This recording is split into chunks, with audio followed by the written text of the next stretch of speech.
अस्सलामुअलैकुम स्टूडेंट्स 4.1 हमने कंप्लीट कर ली थी। तो आज हम 4.2 को शुरू करेंगे जो कि रिलेटेड विद द डिटर्मिनेंट है। तो डिटर्मिनेंट की जो प्रॉपर्टीज़ हैं स्पेशली वो मैं क्वेश्चन के अंदर ही सॉल्यूशन में आपको बताता रहूँगा, क्योंकि ज़ाहिर है जब मैं क्वेश्चन को सॉल्व करूँगा उसमें मैं इस्तेमाल करूँगा तो आपको इसकी प्रॉपर्टीज़ ज़्यादा अच्छी समझ आएगी, ना कि मैं आपको पहले से बताऊँ कि डिटर्मिनेंट की प्रॉपर्टीज़ हैं क्या। जब क्वेश्चन के अंदर यूज़ करूँगा तो आपको इंशाल्लाह अच्छी समझ आएगी, क्योंकि वो प्रॉपर्टी अप्लाई हो रही होगी। तो सबसे पहला क्वेश्चन है, शुरू करते हैं उसको। 4.2 का क्वेश्चन नंबर 1 है, उसमें लिखा हुआ है कि एवेल्यूएट करना है आपने डिटर्मिनेंट को, यानी डिटर्मिनेंट की एक सिंगल वैल्यू फाइंड आउट करनी है। तो फर्स्ट पार्ट है इसका। अभी देखिए इसमें ये एक डिटर्मिनेंट दिया गया है। सिर्फ आपने एक बात को बेटा याद रखना है कि डिटर्मिनेंट जो होता है उसको कैसे लिखा जाता है कि उसकी स्ट्रेट लाइंस होती हैं, ठीक है। वो ऐसे ब्रैकेट्स में नहीं बना होता जस्ट लाइक मैट्रिक्स। ये एक डिटर्मिनेंट है, उसकी स्ट्रेट लाइन। ये पेपर में आपने नहीं भूलना कि इसको आपने कभी भी मैट्रिक्स की फॉर्मेट नहीं बनाना, बल्कि स्ट्रेट लाइन्स बनानी है जस्ट लाइक डिटर्मिनेंट। तो इसको वैल्यूड कैसे किया जाता है, इसको विद रिस्पेक्ट टू आपने फर्स्ट रो करना है। ये देखें ये रो है, ये आपको पता ही, इसको रो कहते हैं और इसको कॉलम्स कहते हैं। तो आपने विद रिस्पेक्ट टू रो करना है, with respect to first row. तो आपने कैसे करना है, सबसे पहले 1 लिखना है और 1 से रिलेटेड कॉलम और रो को आपने एलिमिनेट कर देना है। तो देखें अगर आप रो और कॉलम को एलिमिनेट करेंगे तो देखें अगर ये 1 है, 1 का कॉलम कौन सा है, 1 का ये देखें बेटा ये कॉलम है और ये रो है। अभी आपको क्या नजर आ रहा है, आपको नजर आ रहा है -1 -3 3 और 2। तो देखें मैंने यही लिखा है, ठीक है। उसके बाद आपने क्या लिखना है, -2। तो -2 आपने लिखा, ये फॉर्मूले का माइनस है। जब आप सेंटर वाला करें तो यहां पे माइनस लिखना है आपने, इसको नहीं भूलना कि सेंटर में माइनस आता है। अभी देखें 2 से रिलेटेड कॉलम कौन सा है, ये वाला। रो कौन सी है, ये वाली। अगर मैं इसको ऐसे करूं तो ये देखें बेटा ये, तो आपको क्या नजर आ रहा है, 3 -2 और 2। तो देखें मैंने वही लिखा है, सेम है। उसके बाद आपके पास आ गया -4। यहां होता तो प्लस है, लेकिन इस माइनस की वजह से वो माइनस आ गया। तो 4 से रिलेटेड देखें ये कॉलम है और ये रो है। आपको अभी क्या नजर आ रहा है, 3 -1 -2 3। तो देखिए मैंने यही लिखा है। तो इस तरीके से आपने डिटर्मिनेंट को इवैल्यूएट करना है। अभी आपने कैसे चलना है, अब देखें। अभी अब सबसे पहले मैंने आपको बोला था यहां से स्टार्ट करते हैं, इधर से नहीं करने बेटा, इधर से स्टार्ट करना है इसको वैल्यूएट करना, ठीक है। 2 1 2 विद -2 और उसके बाद आपने इन दोनों को मल्टीप्लाई करना है, 3 3 9 विद -9। तो फार्मूले का भी यहां माइनस होता है, यानी जब आप इसको मल्टीप्लाई करने लगे तो उससे पहले यहां माइनस लिखे हैं। मैंने समझे माइनस लिखा हुआ है, लेकिन जब मैंने 3 3 9 किया तो माइनस ये भी था, फार्मूले का भी माइनस है तो वो प्लस हो गया, ठीक है। बात समझ आ गई। अभी आप देखिए माइनस इंटू माइनस क्या आ गया, प्लस, और ये आ गया 2 3 2 6 और दरमियान में क्या लिखना है, माइनस। फिर आपने इसको मल्टीप्लाई करना है, 3 2 6 माइनस इंटू माइनस प्लस का 6, ये फार्मूले का माइनस है, ठीक है। अभी आ गया ये -4, 3 3 9 2 1 2 माइनस इंटू माइनस +2, ये किसका है, फार्मूले का माइनस है, ठीक है। अभी देखिए 9 में से 2 आपने 7 लिख दिया, 6 में से 6 0 आ गया, 9 में से 2 7 आ गया। तो 7 1 7, ये 2 को 0 से मल्टीप्लाई किया 0, 7 4 28। तो आप देखिए स्टूडेंट्स, आप जब 28 से 7 माइनस करेंगे तो माइनस का 21 आ गया। तो इस तरीके से आपने एक डिटर्मिनेंट को इवैल्यूएट करना है, ठीक है बेटा। अभी देखिए इसको इवैल्यूएट करने का ये तरीका है, तो इस तरीके से हमारा -21 आंसर आ गया। अभी हम चलते हैं इसका नेक्स्ट पार्ट की तरफ। तो नेक्स्ट पार्ट है हमारा सेकंड, वो लिखा हुआ है a + b a - b a + b a - b a - b a और a + b, ठीक है। अभी अब देखें इसमें मैं आपको कुछ प्रॉपर्टीज आपको बताऊंगा डिटर्मिनेंट की। डिटर्मिनेंट की प्रॉपर्टीज का फायदा ये होता है स्टूडेंट्स कि हमें क्वेश्चन को सॉल्व करने में काफी आसानी हो जाती है, एक हम लेंथी प्रोसेस से बच जाते हैं, मतलब प्रॉपर्टीज हमारी ये हेल्प आउट करती है। तो देखें इसको अगर आप डायरेक्ट इवैल्यूएट करना चाह रहे हैं, जैसे मैंने आपको फर्स्ट पार्ट किया, तो उस तरह भी कर सकते हैं। पेपर में कोई कंडीशन नहीं होती, आप चाहें तो इस तरह भी इवैल्यूएट कर सकते हैं अगर आप प्रॉपर्टी ना यूज करना चाहें। लेकिन आगे कुछ क्वेश्चंस ऐसे आएंगे जिसमें वो लिखेगा कि आपने इवैल्यूएट करना है विदाउट यूजिंग एक्सपेंशन, यानी आपने एक्सपेंड किए बगैर उसको करना है। तो फिर वहां पे फिर हमें प्रॉपर्टी को ही इस्तेमाल करना पड़ेगा। तो यहाँ पे कुछ प्रॉपर्टी इस्तेमाल करते हैं। अब देखिएगा मैंने इसमें क्या लिखा है, देखिए सी जहां पे आपको नजर आए वो क्या है, कॉलम, और जहां पे आर नजर आए वो है रो। रो और कॉलम ये दोनों, इसका मतलब है C2 + 3 का मतलब है कॉलम 2 को और कॉलम 3 को प्लस कर लो और उसे उठा के प्लस कर दो किसमें, C1 में। तो देखिए मैंने इन दोनों को प्लस किया तो क्या आ गया, a - b + a, इन दोनों को इसमें लिख दिया। ये देखें a + b तो ये लिखा हुआ है, ये देखें मैंने प्लस कर दिया a - b और इस a को भी प्लस कर दिया किसमें, कॉलम 1 में। ये देखें ये कॉलम 1, ये कॉलम 2, ये कॉलम 3। इसी तरह देखें इन दोनों को प्लस किया और उठा के इसमें प्लस कर दिया, ये लिखा हुआ है, ए प्लस बी ये आ गया, बीच में प्लस लग दिया, और उसके बाद ए माइनस बी ये लिखा हुआ है, इनके दरमियान में क्या लिख दिया प्लस, इन दोनों को प्लस करके इसमें प्लस कर दिया। इसी तरह ए माइनस बी लिखा हुआ है, ये देखें ए मैंने प्लस कर दिया, ए प्लस बी को भी मैंने ये देखें प्लस कर दिया। ठीक है, तो इसका मतलब यह है कि C2 प्लस C3 ब्रैकेट लगानी है, इसका मतलब है इन दोनों को प्लस करके इसकी रिजल्टेंट वैल्यू C1 में प्लस कर दो, इसका मीनिंग ये है बेटा। अभी आप देखें ए और ए कितने हो गए 3A, और बी देखें बी से कैंसिल हो गया, माइनस बी और प्लस बी, और A minus B A as it is. इसी तरह 1A 2A 3A बी से कैंसिल हो गया, 1A 2A 3A, और देखें बेटा बी से कैंसिल हो गया, और ए प्लस बी ए माइनस बी उसको मैंने एज इट इज लिख दिया क्योंकि प्रोसेस आपका C1 पे हुआ है। अभी आप देखें यहां पे मैंने लिखा नहीं, आप लिख सकते हो क्या, taking out common 3A from column 1। आप किसी भी एक डिटर्मिनेंट से कॉमन लेना चाहो तो वो भी ले सकते हो। तो देखें बेटा 3A तीनों में है तो 3 मैंने कॉमन ले लिया, अगर इन तीनों में से किसी 2 में हो तो फिर कॉमन नहीं ले सकते। कॉमन उसी सूरत में लेना है जब पूरे के पूरे कॉलम में हो, इसी तरह पूरी के पूरी रो में से भी आप कॉमन ले सकते हो। तो मैंने 3A कॉमन ले लिया, यहाँ पे क्या रह गया 1, यहाँ पे 1, यहाँ पे 1, तो देखें बाकी सेकेंड कॉलम थर्ड कॉलम मैंने एज इट इज लिखा है। ठीक है स्टूडेंट, समझ आ गई। अभी आगे चलते हैं। तो मैंने वो पिछले स्टेप को रिपीट कर दिया, यहाँ पे आपके सामने दोबारा लिख दिया ताकि आपको पीछे देखना नहीं पड़े, ये दोबारा लिख दिया। अभी आपने स्टूडेंट्स क्या करना है कि अगर आप यहाँ पे भी पहुंच के आप एवेल्युएट कर सकते हो जैसे आपने फर्स्ट पार्ट में किया, लेकिन प्रॉपर्टी देखिए आप कितनी हेल्प करेगी। आप क्या करें, आप इन 2 जगह पे 0 बना लें, क्योंकि देखें बेटा अगर मैं इन दोनों जगह पे 0 बना लूंगा तो क्या फायदा होगा कि इस 1 से, यानी ऊपर 1 हो कॉर्नर में, नीचे 2 0 बना लें। अगर मैं नीचे 2 0 बनाने में कामयाब हो गया तो क्या होगा फायदा बेटा कि ये जो 3/3 का डिटर्मिनेंट है, ये देखिए 3 कॉलम 3 रो है, ये 2/2 में चेंज हो जाएगा। ये देखिए मैंने चेंज करके लिखा है, ये 2/2 में चेंज हो, अगर यहां पे नीचे 2 जगह पे 0 बन जाए। ठीक है, कैसे बनाना है, बहुत आसान है। अगर 3 है मेरे पास वैल्यू लिखी, उसमें 0 बनाना तो क्या करूंगा, -3 करूंगा ना, 3 माइनस +3 दोनों कैंसिल होंगे। अभी अब देखिए इस 1 को मैंने 0 बनाना तो मैं क्या करूंगा, मैं रो 1 को यूज करूंगा, मैं R1 से R2 को माइनस कर दूंगा। देखिए R1 माइनस R2 यहां पे 0 आ जाएगा। बाकियों से हमारा कंसर्न नहीं है, आपने यहां 0 बनाना है। इसी तरीके से आपने इसको 0 बनाना है तो फिर आप क्या करेंगे, R1 को माइनस कर देंगे R3 से, तो देखिए R1 माइनस R3। समझ आ रही है मेरी बात, मतलब मैं दोबारा बताता हूं, मैंने इस रो को माइनस कर दिया इसमें से, फिर इस R1 को माइनस कर दिया इसमें से, तो देखिए बेटा जब इसको मैं इसमें माइनस करूंगा तो 1 - 1 0 आ गया। और इसी तरह A प्लस बी लिखा हुआ है, रफ में लिख लीजिएगा, रफ में प्रोसेस करना है। जब आप -A और +B करेंगे तो -A प्लस A कैंसिल हो जाएगा, और आपके पास जब ये प्लस का B और प्लस का B कितने हो जाएंगे 2B, इसको रफ में लिख के देख लेना। अब इस A को भी इसमें से माइनस करूंगा तो -A प्लस A कैंसिल होगा, आपके पास माइनस का B आएगा। ठीक है, समझ आ गई बेटा। इसी तरीके से अभी आपने क्या करना है, अभी अब ये वाला प्रोसेस R1 में से माइनस करना है R3 को, यानी ये R1 को उठा के माइनस करना है R3 से। तो देखिए बेटा 1 में से 1 माइनस किया तो 0। अभी अब A में से जब ये माइनस करेंगे तो ये -A और ये +B हो जाएगा माइनस की वजह से, तो A और A कैंसिल हो जाएगा, आपके पास B आ जाएगा। ठीक है, समझ आ गई। अभी इसको जब इसमें से माइनस करेंगे तो A माइनस करेंगे तो -A + A कैंसिल होकर खाली B बच जाएगा। ठीक है स्टूडेंट्स, इतना तो आप समझते हैं अल्हम्दुलिल्लाह, कोई मुश्किल नहीं है। अभी मैंने आपको बोल दिया कि अगर कॉर्नर के अंदर 1 हो और नीचे दोनों 0 हो तो फिर आप क्या करें, 1 से रिलेटेड रो को और 1 से रिलेटेड कॉलम को छोड़ दें। मतलब आप इन दोनों को बेटा छोड़ देंगे, ये देखिए मैं आपको बताता हूं, आप इन दोनों को छोड़ देंगे, दरमियान में क्या नजर आ रहा है 2B - B और B और B, इन दोनों को लिख लेंगे। आपको मेरी बात इंशाल्लाह समझ आ गई है। आपने 1 से रिलेटेड रो को और कॉलम को छोड़ देना है, ये 4 एलिमेंट लिख देने हैं। आप इसको भी एक्सपेंड करें, वही आंसर आएगा जो 2/2 को आएगा। तो इस तरीके से आपने ये भी सीखा कि कैसे 3/3 को 2/2 में कन्वर्ट किया जा सकता है। अभी आप उसी तरह एवेल्यूएट कैसे करते हैं, पहले इन दोनों को मल्टीप्लाई करते हैं तो 2B² हो गया। ये देखें दरम्यान में क्या होता है माइनस, अब B को B से मल्टीप्लाई किया -B, फार्मूले का भी माइनस है तो प्लस हो गया। ठीक है, अभी देखें 2B² और 1B² कितने हो गए 3B², तो 3 3 9AB², तो इसका यही आंसर है। ठीक है, तो 3 3 9AB², ये आंसर आ गया बेटा। तो अगले पार्ट पे चलते हैं, पार्ट नंबर 3। उसमें देखिए क्या लिखा हुआ है, 2x x है, फिर y 2y y है, फिर z 2z है।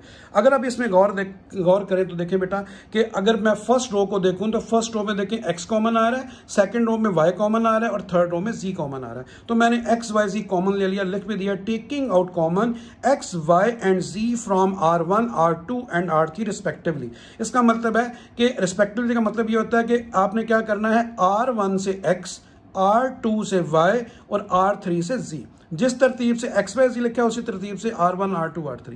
तो कॉमन ले लिया मैंने कॉमन। जब आप x कॉमन लेंगे यहाँ पे क्या रहेगा 2, x कॉमन लेंगे तो 1, यहाँ पे x कॉमन लेंगे तो 1, यहाँ से 1 कॉमन लेंगे तो देखिए बेटा सॉरी y कॉमन लेंगे तो 1, यहाँ से y कॉमन लेंगे तो 2, y कॉमन लेंगे तो 1, यहाँ से फिर देखें z कॉमन लिया 1, z कॉमन लिया 1, z कॉमन लिया 2। तो देखें फायदा क्या हुआ एक्स वाई जी कॉमन लेने का कि आपके अंदर डिटरमिनेंट के अंदर वेरिएबल्स खत्म हो गए, जस्ट कांस्टेंट वेरिएबल आएगी, इसको सॉल्व करना आसान है। आगे देखें मैंने उसी तरह किया, ये वही बन गया जैसे आपका पार्ट 1 था। तो मैंने उसी तरह लिखा है expanding with respect to first row, या जो फर्स्ट रो है इससे आपने एक्सपेंड करना है। उसी तरह 2 लिखना है, पहले लिख दिया। फिर देखें थोड़ा सा भी मैंने डायरेक्ट किया है इसमें कि अभी आप देखें 2 से रिलेटेड रो कौन सी है, ये रो है और ये कॉलम है, इन दोनों को छोड़ देना है। बाकी आपको क्या नजर आ रहा है 2 1 1 2। अभी आपने मल्टीप्लाई करना है इसको, 2 2 जा 4 और 1 1 जा 4, तो 4 -1 दरम्यान में माइनस होता है, बता चुका हूं पहले भी।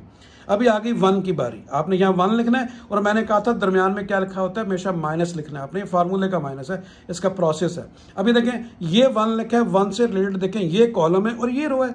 अभी आपको क्या नजर आ रहा है 1 1 1 2।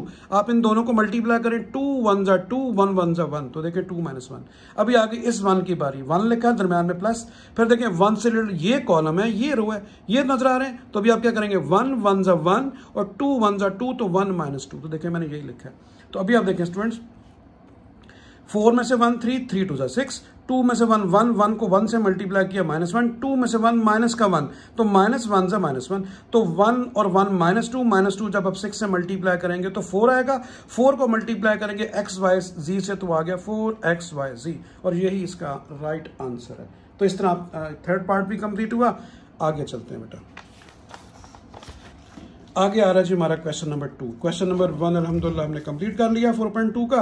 अभी हम क्वेश्चन नंबर 2 की तरफ मूव करते हैं। अभी देखिए उसने कंडीशन आप पे लगा दी, यहाँ पे हमने यूज ही प्रॉपर्टी करनी है, यहाँ हम एक्सपेंड नहीं कर सकते। कैसे? जैसे देखिए यहाँ आपने क्या लिखा है, यहाँ आपने लिखा है expanding with respect to first row. ये एक्सपेंशन यहाँ पे अलाउ नहीं है, इस तरीके से आप नहीं सॉल्व कर सकते, आपने प्रॉपर्टी यूज करनी है। तो देखिए इसमें क्या लिखा हुआ है, विदाउट एक्सपेंशन शो दैट।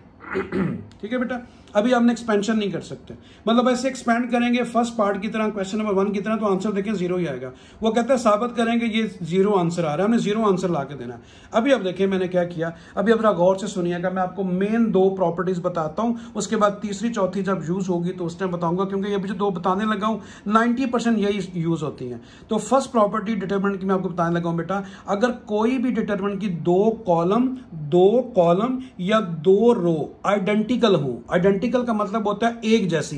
देखिए मैंने आइडेंटिकल को ब्रैकेट में लिखा है सेम, तो आइडेंटिकल का मतलब होता है लुकिंग सेम, जो एक जैसी नजर आए। अगर कोई भी 2 कॉलम या 2 रोज आइडेंटिकल हो तो पूरा का पूरा डिटरमिनेंट 0 के इक्वल होता है। ठीक है, समझ आ गई? कोई भी 2 रो या कोई भी 2 कॉलम। तो देखें यहां पे मैंने क्या लिखा है, अभी आप देखें अगर मैं ये इस कॉलम को, कॉलम 1 को कॉलम 2 से माइनस कर दूं, कॉलम 1 को कॉलम 2 से, तो ये देखें ये क्या आएगा 8 - 7 1, फिर 6 - 5 यहां भी 1, 3 में से 2 ये भी 1, तो देखें ये 1 1 आ गया। ठीक है, फिर मैंने क्या किया, अगर अभी आप इसमें से माइनस कर दें, यानी कॉलम 2 को कॉलम 3 से माइनस करें, कॉलम 2 को कॉलम 3 से, यानी 9 - 8 तो यहां 1 हो गया, 7 - 6 यहां 1 हो गया, 4 - 3 यहां 1 हो गया। तो देखिए मैंने 1 1 लिख दिया, और यही मैंने ऊपर लिखा है जो प्रोसेस आपने किया। तो देखें अभी क्या हुआ, अभी ये हुआ बेटा कि आपका कॉलम 2 और कॉलम 3 दोनों एक जैसे हैं, यानी दोनों 1 1 1 1 है। तो देखें दोनों एक जैसे हैं, मैंने क्या लिखा, column 2 and column 3 are identical, यानी कि same, so the determinant property holds, determinant is equal to 0। यहां पे डिटरमिनेंट की प्रॉपर्टी होल्ड कर रही है कि 2 कॉलम एक जैसे आ गए हैं, तो दैट्स व्हाई डिटरमिनेंट 0 के इक्वल आएगा। तो इसका आंसर क्या आ गया बेटा 0, और हमने यही प्रूव करना था। अभी देखिए हमने कोई एक्सपेंशन नहीं की, हम आंसर ले आए हैं जो कि 0 आया। तो 2 कॉलम या 2 रोज एक जैसी हो तो पूरा डिटरमिनेंट 0 होता है, इसको आपने याद रखना है इस प्रॉपर्टी को। आगे देखें सेकेंड पार्ट।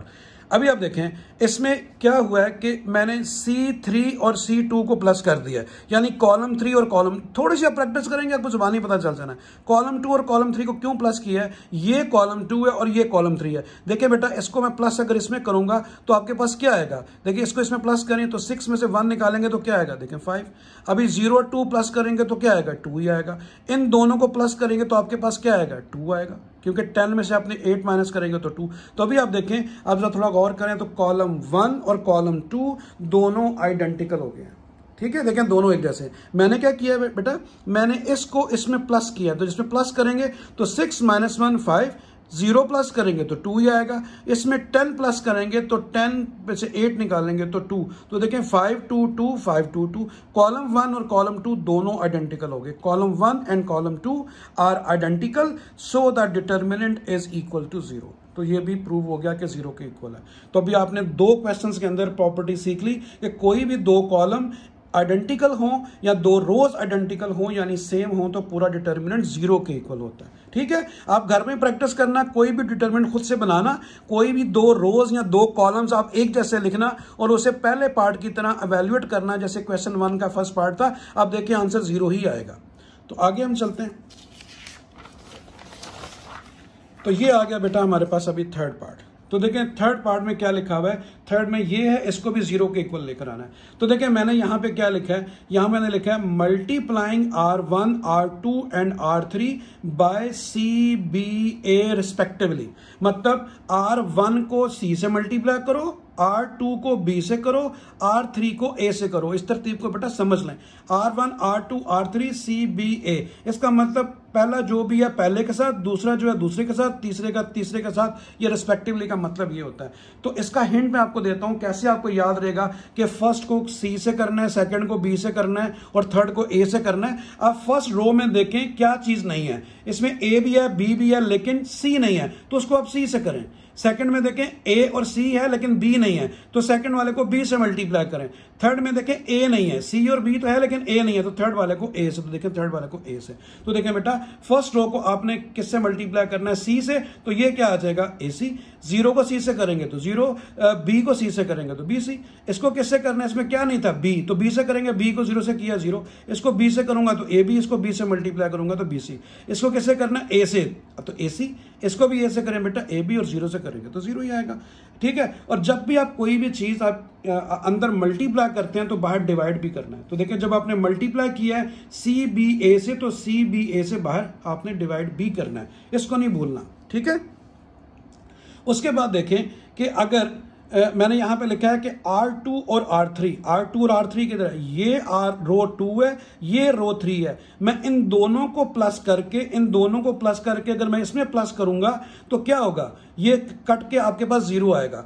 तो थर्ड प्रॉपर्टी सुन लें, सेकंड प्रॉपर्टी सुन लें डिटर्मिनेंट की, वो ये है बेटा कि अगर कोई भी एक पूरी रो या पूरा कॉलम अगर उसके एलिमेंट 0 0 0 हो तो वो भी डिटर्मिनेंट 0 के इक्वल होता है। जैसे देखें ये पूरा का पूरी रो 0 आ गई है तो ये पूरा डिटर्मिनेंट बगैर सोचे आप 0 लिख दें, बगैर एक्सपेंड किए, क्योंकि ये डिटर्मिनेंट की प्रॉपर्टी है कि अगर कोई भी पूरी रो या पूरा कॉलम 0 आएगा तो उसका आंसर 0 आएगा।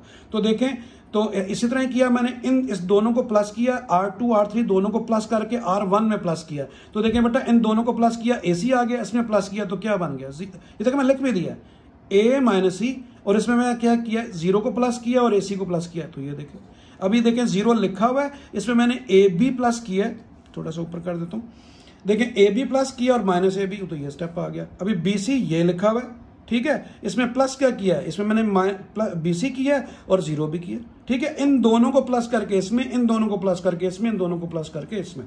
तो देखें ये दोनों कैंसिल हुए तो आपके पास क्या आ गया, 0। ठीक है, समझ आ गई, ये देखें 0 आ गया।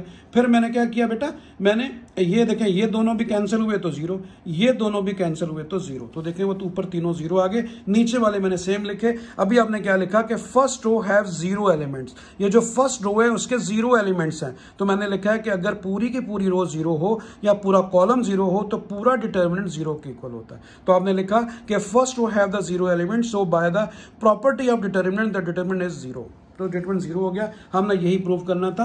जब ये 0 आ जाएगा तो बाहर वाले से भी मल्टीप्लाई होगा, उसको भी 0 कर देगा, हमने 0 ही प्रूव करना था। तो इस तरह बेटा ये पार्ट 3 जो है वो भी कंप्लीट हुआ।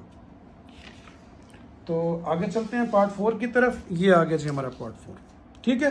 तो दो प्रॉपर्टी अब ध्यान में रखें, कोई भी डिटर्मिनेंट जो है उसके अगर पूरी की पूरी रो 0 हो या पूरा कॉलम 0 हो तो वो भी 0 के इक्वल होता है। तो ये देखें, इसको भी 0 लाना है हमने। इसमें देखें बेटा, ये अगर आप थोड़ा सा गौर करें कॉलम 1 को और कॉलम 2 को, तो ये सारे एक जैसे हैं। ये अगर देखें, अगर मैं इकट्ठा करूं तो LMN बनेगा, इनको भी इकट्ठा करूं तो LMN बनेगा, इनको भी इकट्ठा करूं यानी प्लस करूं तो ये भी LMN बनेगा। तो मैंने R2 और R1 को प्लस कर दिया, सॉरी कॉलम 1 को, कॉलम है ना, कॉलम है, तो कॉलम 1 प्लस कॉलम 2 इन दोनों को प्लस कर दिया, ठीक है बेटा। तो प्लस यानी मैंने क्या किया बेटा, मैंने इसको उठाया इसमें प्लस किया, इसको उठाया इसमें प्लस किया। तो L plus M plus N, ये देखें ये भी क्या आ जाएगा, ये भी मैंने तरतीब से लिख दिया, MNL है तो मैंने तरतीब से LMN लिख दिया। इन तीनों को भी प्लस करेंगे तो LMN आ जाएगा, इन तीनों को प्लस कर दिया आपने, तो लिख दिया कॉलम 1 प्लस कॉलम 2, ठीक है जी। और सेकंड और थर्ड को मैंने एज इट इज लिख दिया। उसके बाद जब आपने कॉमन लेना है, क्योंकि देखिए कॉलम 1 से क्या कॉमन आ रहा है, L plus M plus N, तो देखें इसमें भी है, इसमें भी है, इसमें भी है। Taking out common L plus M plus N from column 1, इस कॉलम 1 से मैंने कॉमन ले लिया। तो कॉमन बेशक आप इधर लिख लें या इधर लिखें। तो ये देखें L plus M plus N मैंने कॉमन लिया, यहाँ पे क्या रह गया 1, यहाँ पे क्या रह गया 1, यहाँ पे क्या रह गया 1, तो वो देखें तीनों जगह पे 1 1 आ गया। उसके बाद बाकी ये एज इट इज और ये भी एज इट इज। फायदा क्या हुआ, अभी आप जरा, मैं ये रेड मार्क किया हुआ है, देखें कॉलम 1 जो है पेपर में नहीं, आपने ये ब्लॉग बनाना, मैं समझाने के लिए किया हुआ है। तो कॉलम 1 और कॉलम 3 दोनों एक जैसे हो गए, 1 1 1 1 1 1। तो फर्स्ट प्रॉपर्टी जो मैंने बताई थी उसके मुताबिक क्या हुआ कि कॉलम 1 और कॉलम 3 दोनों आइडेंटिकल हैं। Column 1 column 3 are identical, so property of determinant by the property of determinant the determinant is equal to 0। तो ये 0 हो गया। जब ये 0 होगा इससे मल्टीप्लाई होगा, इसको 0 कर देगा। समझ आ गई बेटा। फिफ्थ पार्ट की तरफ चलते हैं। तो ये फिफ्थ पार्ट में मैंने क्या लिखा, taking out 3x common from C3। ये जो कॉलम 3 है, कॉलम 3 इसमें से देखें बेटा क्या कॉमन आ रहा है 3x, तो मैंने 3x कॉमन बाहर कॉमन ले लिया। यहाँ पे 2 2 3 1 3 5 तो मैंने एज इट इज लिख दिया। जब यहाँ से 3x कॉमन लेंगे यहाँ पे क्या रह जाएगा 1, यहाँ से 3x कॉमन लेंगे तो 3 3 9 3 बचेगा। यहाँ से एक तो x कॉमन आ गया और 15 में से 3 कॉमन लिया तो 3 5 15 5। तो देखें अभी आपका कॉलम 2 और कॉलम 3 दोनों एक जैसे बन गए, मैंने ब्लॉक में कर दिया 135 135। तो मैंने लिखा C2 and C3 are identical so the determinant is equal to 0। तो ये पूरा का पूरा डिटर्मिनेंट 0 हो गया क्योंकि कॉलम 2 और कॉलम 3 दोनों आइडेंटिकल हैं यानी एक जैसे। तो इस तरीके से ये वाला पार्ट भी कंप्लीट हुआ। अगले पार्ट की तरफ चलते हैं। तो देखिए स्टूडेंट्स अभी आ गया जी हमारा अगला पार्ट। इसमें हमने क्या करना है, हमने प्रूफ ये करना है कि ये दोनों साइड्स इक्वल हैं, ये दोनों साइड्स इक्वल हैं। इंपॉर्टेंट पार्ट है, इसको अच्छी तरह समझिएगा। तो देखें बेटा इसमें जब हमने रिजल्ट लेकर आना है, एक तो a cube b cube c cube देखें वो इसमें है ही नहीं है, a square b square c square तो है, और उसके अलावा देखें 1 1 भी नहीं है इसमें फर्स्ट वाले में। हमने फर्स्ट वाले को ये बना के देना है, ये प्रूव करना है हमने। तो मैंने सबसे पहले क्या लिखा, देखें इसमें क्या नहीं है, a नहीं है, इसमें क्या नहीं है, b नहीं है, इसमें क्या नहीं है, c नहीं है। क्या बनाने के लिए a b c, तो आपने वही लिखा मल्टीप्लाइंग R1 R2, ये R1 ये R2 ये R3 by A B C respectively. तो इसको A से मल्टीप्लाई किया ABC, इसको B से मल्टीप्लाई किया ABC, इसको C से मल्टीप्लाई किया ABC। तो इसको पूरे को A से मल्टीप्लाई करना, जब A से करूंगा तो A स्क्वायर, A से करूंगा तो A क्यूब, इस पूरे को B से करना है तो B से करूंगा तो ABC, B से करूंगा तो B स्क्वायर, B से मल्टीप्लाई करूंगा तो B क्यूब, इसको C से किया तो ABC, इसको C से किया तो C स्क्वायर, इसको C से किया तो C क्यूब आ गया। तो जब आपने A B C से मल्टीप्लाई किया तो बाहर आपने A B C से डिवाइड भी करना बेटा। तो साथ ही जब ये एक जैसा बन गया इसको कॉमन लेना है, taking out common A B C from column 1। ये कॉलम 1 से आप A B C कॉमन लेना है। बाहर मैंने ये नीचे वाला तो ये लिखा है, ये ऊपर वाला कॉमन आया, ये ऊपर जो कॉमन लिखा है। तो यहां पे क्या आ गया 1 1 1। ठीक हो गया बेटा, समझ आ गई। फायदा क्या हुआ कि जो हमने रिजल्ट लेकर आना है ये वही बन गया, लेकिन इसकी तरतीब बस सही नहीं है। देखें 1 वाला कॉलम भी है, स्क्वायर वाला भी है, क्यूब वाला भी है, यही लाना है। लेकिन शुरू में देखें 1 1 है, देखें शुरू में 1 1, बल्कि एक प्रूव हो गया, सॉरी बेटा, सॉरी फॉर दैट। देखें ये दोनों आपस में कैंसिल हो गए, आपके पास क्या आ गया 1 1 1 A square plus B square, sorry B square C square, A cube B cube C cube, यही आपको रिजल्ट लेकर आना था। तो ये देखें दोनों साइड्स इक्वल आ गई। देखें ये साइड आपने लेकर आनी थी, वो प्रूव हो गई। ठीक है बेटा, समझ आ गई। सिंपल ABC से मल्टीप्लाई करें, बार डिवाइड करें, कॉमन लें, कैंसिल करें, रिजल्ट आपको मिल गया। तो इस तरीके से ये फोर्थ पार्ट जो है हमारा वो भी कंप्लीट हो गया बेटा। अभी हम आगे चलते हैं ये पार्ट हो गया जी। अब ये कंप्लीट हो गया क्वेश्चन। अभी हम क्वेश्चन नंबर 3 की तरफ चलते हैं बेटा। क्वेश्चन नंबर 3, तो क्वेश्चन नंबर 3 हमारा क्या है?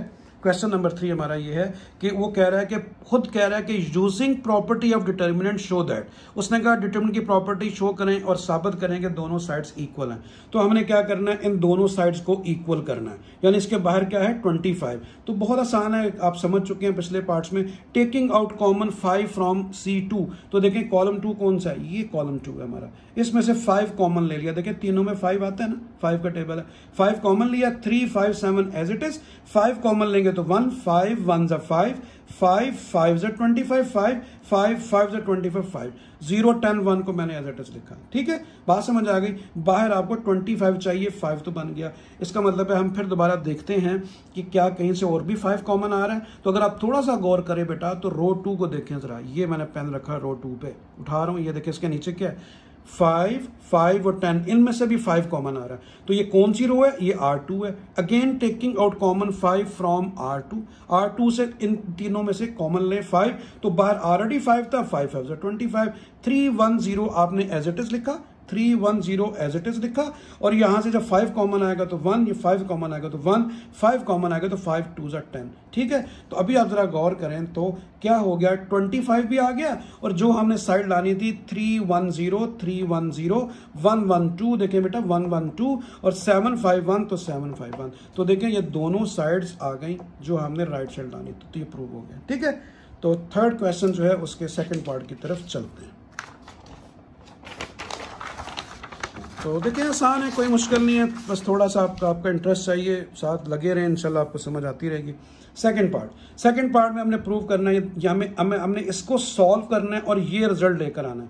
तो देखें बेटा, मैंने क्या किया, इसमें मैंने लिखा है कि कॉलम 2 और कॉलम 3 दोनों को प्लस करें, यानी इन दोनों को प्लस करके उसका आंसर उठाएं और इसमें प्लस कर दें। इसका मतलब ये है कॉलम 2 और कॉलम 2 को प्लस करके 2 और 3 को और 1 में प्लस कर दें। तो देखें a प्लस x लिखा हुआ है, इस a को मैंने प्लस किया, इस a को मैंने प्लस कर दिया। ये a ये लिखा हुआ है, a प्लस एक्स, देखें ये मैंने a प्लस एक्स में प्लस किया और ये भी a कर दिया। इधर से देखें ये a है, इस a को भी मैंने प्लस कर दिया और a प्लस एक्स को भी प्लस कर दिया। आप इस टर्म को समझ लें बेटा। अभी इस ब्रैकेट का मतलब है C2 C3 को प्लस करें और रिजल्टेंट जो वैल्यू आ रही है उसको C1 में प्लस कर दें। ठीक है जी, समझ आ गई। मैंने column 2 column 3 as it is लिख दिए। अभी आप देखें ये क्या आ रहा है, a प्लस a कितने हो गए 3a और 7x। इसी तरह a प्लस a, ये भी 3a और ये भी 3a प्लस एक्स बन रहा है और ये रिजल्ट आ गया। अब ये फौरन से पहले क्या करें, कॉमन लें, 3a प्लस एक्स, देखें पूरे C1 में कॉमन है, तो मैंने लिखा taking out common 3a plus x from column 1। तो कॉलम 1 से देखें 3a प्लस एक्स कॉमन आ रहा है, वो देखें बेटा मैंने कॉमन ले लिया, बाकी यहाँ 1 1 1 रह गया, देखें 1 1 और बाकी वही वेक्टर्स। ठीक हो गया। अभी मैंने आप क्या करें कि आप यहाँ पे ये काम करें कि मैंने जो आपको पहले बताया था कि यहाँ पे 2 जगह 0 कर लें। जब यहाँ पे 2 जगह 0 कर लेंगे, ऊपर 1 होना चाहिए, तो ये क्या होगा, ये जो 3/3 का है ये 2/2 में चेंज हो जाएगा डिटर्मिनेंट। ठीक है बेटा, तो आप यहाँ पे 0 लाने के लिए क्या करेंगे, ये जो रो 1 है इसको माइनस कर देंगे R2 में से, तो R1 को माइनस किया R2 से। तो देखें मैंने क्या करना बेटा, इसको इसमें से माइनस करना है, इसको इसमें से माइनस। तो देखें जब मैं 1 में से 1 को माइनस करूंगा 0, a जब इसमें माइनस करूंगा तो माइनस a प्लस से कैंसिल हुआ तो x रह गया, a में से a माइनस किया तो 0 रह गया। ठीक है, उसके बाद आपने यहां भी 0 लाना है, तो फिर आप क्या करेंगे, इस R1 को माइनस करेंगे R3 में से। ठीक है, आपने क्या करना है बेटा, इसको माइनस करना है इसमें से। तो 1 को 1 से माइनस किया 0, a को a से माइनस किया 0, a जब यहां पे माइनस करेंगे तो minus a plus a cancel हुआ तो आपके पास x बच गया। ठीक है, तो अभी देखें फायदा क्या हुआ, फायदा ये हुआ कि ये 1 आ गया। मैंने कहा था 1 के नीचे 2 0 अगर बना लें तो 1 से रिलेटेड, देखिए मैंने रेड किया है, इस रो को और इस कॉलम को छोड़ दें, बाकी क्या रह गया x 0 0 x। ठीक है, थोड़ा सा जगह ना होने की वजह से मैंने डायरेक्ट कर दिया। तो देखिए मैंने डायरेक्ट कैसे किया, बाकी अभी आपका ये बच गया, ये इसको सिर्फ सॉल्व करना है। तो x को x से मल्टीप्लाई किया x स्क्वायर और 0 को 0 से मल्टीप्लाई किया, 0 दरम्यान में माइनस होता है, तो x स्क्वायर को मैंने शुरू में लिख दिया है। आगे क्या आ गया 3a प्लस एक्स। तो देखिए बेटा x स्क्वायर को शुरू में लिखा 3a प्लस एक्स। तो देखें जरा गौर करें कि आपकी राइट साइड यही थी, देखिए तो ये देखें राइट साइड आ गई, समझ आ गई, ये दोनों इक्वल आ गए। तो यही आपने प्रूव करना था। तो ये सेकंड पार्ट जो है हमारा वो भी कंप्लीट हुआ। आगे चलते हैं। उसके बाद है जी हमारा नेक्स्ट पार्ट, ये आ गया थर्ड पार्ट। ठीक है बेटा, इसको भी हमने प्रूव करना है कि ये दोनों साइड्स इक्वल हैं, दोनों साइड्स इक्वल हैं। तो देखें बेटा, इसमें जो है हमें एक्स स्क्वायर वाई स्क्वायर जी स्क्वायर का कॉलम इसमें नहीं है, और हमें एक्स वाई जी एक्स और एक्स वाई नहीं चाहिए, राइट पे ये है ही नहीं है। ठीक है, तो इसको बनाते हैं। अभी आपने क्या करना है, मल्टीप्लाइंग, ये देखें आपने लिखना है मल्टीप्लाइंग R1 R2 R3, ये R1 ये R2 ये R3, किससे करना है, एक्स वाई जी से रिस्पेक्टिवली, मतलब R1 को x से, R2 को y से, R3 को c से। तो इसको देखें मैं मल्टीप्लाई करने लगा हूं x से, तो x से किया तो x आ गया, इधर x स्क्वायर आ गया, इधर xy आ गया। ठीक है, हिंट आप कहां से मिलना है, इसमें x नहीं है तो x से करें, इसमें y नहीं है तो y से करें, इसमें z नहीं है तो z से करें। तो इसको y से किया y आ गया, इधर y स्क्वायर, इधर xy। इसको z से किया तो z आ गया, z ऑलरेडी है तो z स्क्वायर हो गया, इधर भी क्या आ गया एक्स वाई जी। अभी आप क्या करें, एक्स वाई जी को कॉमन ले लें, कहां से, कॉलम 3 से। तो देखिए आपने वही करना है, मैंने लिखा भी हुआ है, taking out common x y z from column 3, column 3 से एक्स वाई जी कॉमन ले लें। जब आपने अंदर मल्टीप्लाई किया था इसमें एक्स वाई जी से, तो बाहर आपने डिवाइड भी कर दिया एक्स वाई जी से। तो अभी आपने एक्स वाई जी ये कहां से है, कॉमन लिया है। ठीक है ना, ये यहाँ देखिए यहाँ से कॉमन लिया, यहाँ पे 1 1 1 आ गया, देखिए 1 1 1 आ गया। ठीक है, बात समझ आई। अभी ये दोनों तो कैंसिल हो गए, बाकी रिजल्ट आपके पास क्या आ गया, ये वाला। अभी आप देखें इसमें सिर्फ एक प्रॉब्लम क्या है, ये वो कॉलम तो सारे बन गए हैं, 1 1 1 1 1 1 भी है, एक्स वाई जी भी है, एक्स स्क्वायर वाई स्क्वायर जी स्क्वायर भी है, लेकिन तरतीब थोड़ी सी ठीक करनी है। शुरू में हमने 1 1 लाना है, तो मैंने क्या लिखा, इंटरचेंजिंग, दो कोई भी डिटरमिनेंट के अंदर दो कॉलम्स और दो रोज आपस में इंटरचेंज हो सकते हैं। कॉलम कॉलम में इंटरचेंज होगा, कॉलम कॉलम में इंटरचेंज हो सकता है, इसको मैं इधर ले आऊं, इसको मैं इधर ले आऊं। इसी तरह बेटा दो रो भी आपस में इंटरचेंज हो सकती हैं, इसको मैं ऊपर ले जाऊं, ऊपर वाले को नीचे ले आऊं। कोई भी दो रोज या दो कॉलम्स आपस में इंटरचेंज हो सकते हैं, लेकिन प्रॉपर्टी नंबर 3 ये है बेटा, अगर किसी भी दो कॉलम को अगर आप आपस में रिप्लेस करेंगे यानी इंटरचेंज करेंगे तो डिटरमिनेंट क्या हो जाएगा, नेगेटिव। तो बाहर आपने माइनस लिखना है, ये प्रॉपर्टी भी आपने याद रखनी है। ठीक है, कोई भी दो कॉलम्स या दो रोज आपस में इंटरचेंज होंगे तो डिटरमिनेंट विल बी नेगेटिव। ठीक है जी, समझ आ गई। तो मैंने लिखा इंटरचेंजिंग कॉलम 1 एंड कॉलम 3, तो कॉलम 1 और कॉलम 3 को मैंने इंटरचेंज कर दिया। अगर आप थोड़ा सा देखें तो ये कॉलम 1 ये कॉलम 3, इसको उठा के इधर ले आऊं, इसको उठा के इधर कर दिया, वो देख लें 1 1 जो इधर था वो इधर आ गया, एक्स वाई जी जो शुरू में था वो आखिर में चला गया। तो जब मैंने इंटरचेंज किया तो बाहर क्या लिखूंगा, माइनस। ठीक है बेटा, अभी आप अपने राइट साइड की तरफ दोबारा गौर करें, शुरू में 1 1 तो आ गया है, लेकिन सेंटर में एक्स वाई जी है, जबकि हमारा एक्स स्क्वायर वाई स्क्वायर जी स्क्वायर है। तो अभी आप क्या करेंगे, अभी आप इन दोनों को आपस में इंटरचेंज करेंगे। ये कौन सा कॉलम है, 2, ये कौन सा column 3, again interchanging column 2 and column 3। तो कॉलम 2 और कॉलम 3 को आपस में इंटरचेंज कर दे। इसको मैं इधर ले आया, इसको मैं इधर, देखें ये सेंटर में आ गया, ये उधर। जितनी दफा प्रोसेस ये करेंगे इंटरचेंजिंग का, उतनी दफा ही डिटर्मिनेंट दोबारा नेगेटिव होगा, तो एक और नेगेटिव आ गया। ठीक है, तो माइनस इंटू माइनस क्या हो गया, प्लस, और बाकी ये रिजल्ट मैंने लिख दिया। तो देखें ये आपका बेटा राइट साइड आ गई, देखें राइट साइड यही है, समझ आ गई, ये देखें राइट साइड। तो दोनों साइड्स इक्वल हो गई। इस तरह आपका थर्ड पार्ट जो है वो भी कंप्लीट हो गया। आगे चलते हैं, तो लें जी, ये हमारा आ गया फोर्थ पार्ट। तो फोर्थ पार्ट है क्या, इसमें भी हमने ये रिजल्ट लेकर आना है।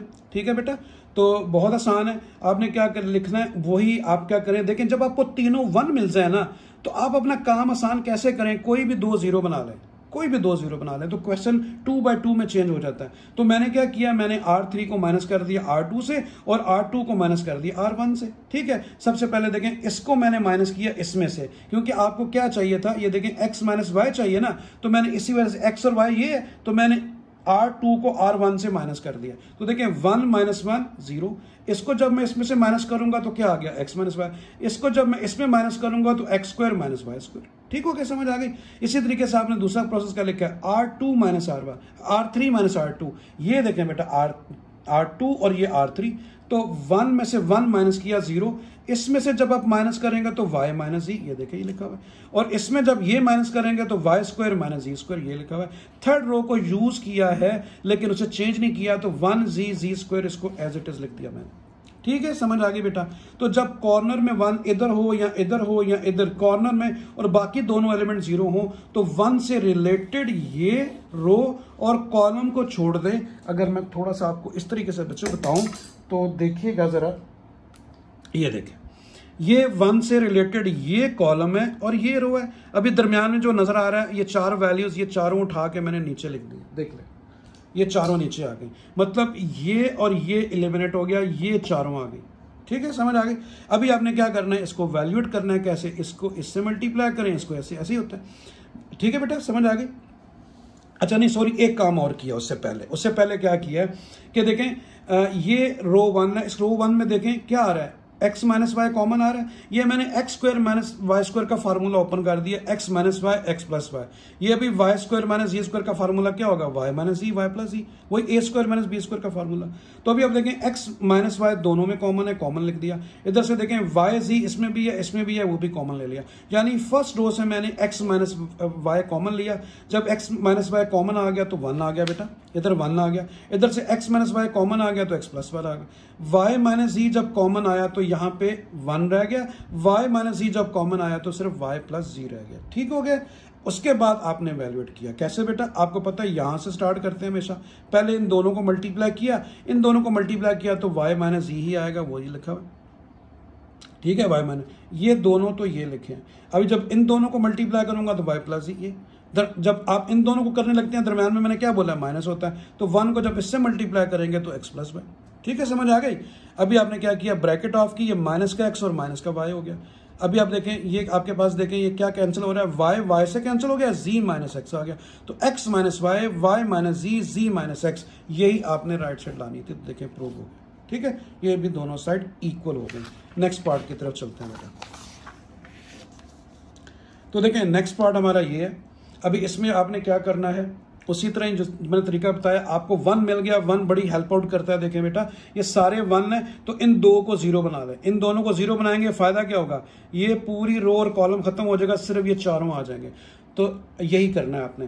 अभी आप देखें आप क्या करेंगे, आप ये कॉलम 1 को माइनस करेंगे कॉलम 2 से, फिर कॉलम 1 को माइनस करेंगे कॉलम 3 से। तो column 1 minus column 3, column 1 minus column 2। तो देखें आपने कॉलम 1 को यूज किया, इसको एज इट इज लिखेंगे 1 a प्लस एक्स, देखें, और a प्लस 1 का स्क्वायर, इसको एज इट इज लिखा। अभी आपने क्या करना है, मैं तो आपको दोबारा बताता हूं बेटा।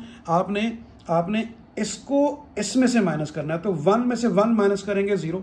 इसको जब इसमें माइनस करेंगे तो माइनस का a आएगा और माइनस का 1 आएगा। -1 प्लस 1 कैंसिल हो गया, b माइनस a आ गया। ये देखें अभी आप क्या करेंगे, इसको इसमें से माइनस करेंगे। तो इसको जब इसमें से माइनस करेंगे तो -a और -1 बन जाएगा। यहाँ पे आके रफ में लिख के देख लीजिएगा, 1 से कैंसिल हुआ तो c माइनस a आ गया। वो देखिए मैंने ये लिखा। अभी आपने इसको इसमें से माइनस करना है। 1 में से 1 माइनस किया तो 0। अभी इसको जब इसमें से माइनस करेंगे तो -a और -1, आपने c प्लस 1 लिखना है रफ में, और उसके बाद माइनस ये लिखना है, -a और -1। 1 से कैंसिल हुआ तो c माइनस a आ गया। ठीक है, ये आ गया। ठीक है जी, क्लियर होगी बात। तो ये प्रोसेस आपको समझ आ गया। अभी आपने मतलब ये वाला काम भी वही करना बेटा। मतलब आप जब इसमें से इसको माइनस करेंगे तो क्या लिखेंगे, c प्लस 1 का स्क्वायर माइनस a प्लस 1 का होल स्क्वायर, क्योंकि आप इसको इसमें से माइनस कर रहे हैं। अच्छा जी, अभी आप देखें फायदा क्या हुआ। अभी देखें ये पूरी रो और ये पूरा कॉलम ये खत्म हो गया। 1 2 3 4, ये देखें 1 2 3 4, ये वही है जो अंदर वाली वैल्यूज हैं, ये मैंने चारों लिख दी है। ठीक है, बात समझ आ गई। क्योंकि मैंने बोला अगर 1 बन जाए और अगले 2 एलिमेंट 0 हो तो 1 से रिलेटेड रो को और कॉलम को खत्म कर दें और अंदर वाली वैल्यूज आपने लिख दी। अभी आपने क्या करना है, इसको सिंप्लीफाई कर दें। अच्छा जी, अभी आप देखें बेटा ये लिखा हुआ है आपका b minus a as it is, c minus a as it is. इसको फार्मूले के मुताबिक ओपन किया, a plus b whole square, a square plus b square plus 2ab से। बल्कि एक काम और करते हैं कि हाँ जी सॉरी ये चारों है ना, ये चारों है। b माइनस ए है, इसको देखें, ये समझे a है और ये समझे बेटा b है। तो a का स्क्वायर माइनस b का स्क्वायर, आप क्या लिखेंगे, a plus b, a minus b. इसको आप a अज्यूम करें, इसको a अज्यूम करें। ये a का स्क्वायर माइनस b का स्क्वायर, तो मैंने क्या लिखा, a plus b, a minus b. a लिखा, b प्लस ए, b क्या है, a प्लस ए। फिर मैंने लिखा a, ये देखें a माइनस बी लिख दिया ये, और माइनस के दोनों के साइन चेंज हो गए। यहाँ भी देखें ए स्क्वायर माइनस बी स्क्वायर का फॉर्मूला लगाया, ये ए और ये बी है, तो ये मैंने ए लिखा है और प्लस ये बी, फिर मैंने देखे बेटा ए लिखा है माइनस ये बी, माइनस की वजह से ये 1 का साइन चेंज हुआ है। ठीक है, समझ आ गई। अभी आप देखें बी माइनस ए सी माइनस ए सेम लिखा है। अभी आप देखें क्या हुआ कि बी प्लस ए आ गया और 1 + 1 ये 2 आ गया, 1 1 से कैंसिल हुआ, बी माइनस ए आ गया। इधर भी देखें सी प्लस ए आ गया ये, और 1 + 1 ये 2 आ गया, 1 1 से कैंसिल हुआ, सी माइनस ए आ गया। ठीक है, तो ये रिजल्ट कुछ इस तरीके से बन गया। अभी आप देखें तो b माइनस ए फर्स्ट कॉलम से कॉमन है, c माइनस ए सेकंड कॉलम से कॉमन है, तो मैंने वही लिखा है कि taking out common b minus A from column 1 and c minus A from column 2। तो जब इससे b माइनस ए कॉमन लेंगे तो यहाँ पे क्या रह जाएगा 1। ठीक है, और यहाँ पे जब b माइनस ए कॉमन लेंगे तो क्या रह जाएगा बेटा a + b + 2। ये देखिए, ठीक है, समझ आ गई।